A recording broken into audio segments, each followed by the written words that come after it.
এদেশের মানুষের যে পরিবর্তন 2018 সালের কোটা সংস্কার আন্দোলনের পর থেকে আমরা এদেশের মানুষ, শিক্ষার্থী, শিক্ষক সমাজ সকলের পক্ষে দাঁড়িয়েছি।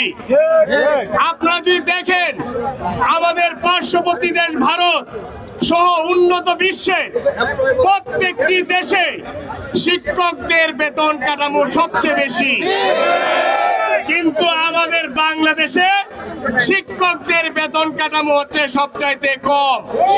এর চেয়ে লজ্জাজনক বিষয় আর কিছু হতে পারে না।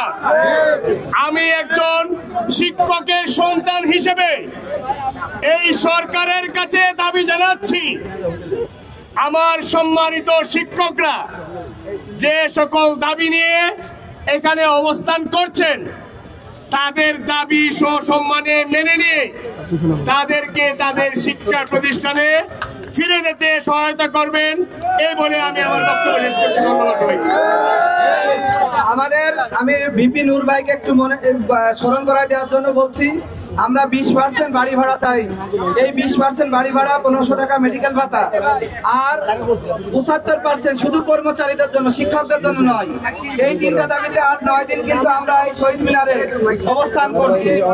এখনো আমাদের এখানে হাজার হাজার শিক্ষক এখানে উপস্থিত আছে। আমাদের অনেক শিক্ষক আমাদের অনশনে হসপিটালে ভর্তি আছে, অসুস্থ আছে। আমি আজকে এখন আমাদের সন্ধ্যা 7টা বাজে, এর 4-5 গুণ লোক এখনো বিভিন্ন মসজিদে নামাজ পড়ছে, বিভিন্ন জায়গায় অসুস্থ হয়ে রেস্ট নিচ্ছে।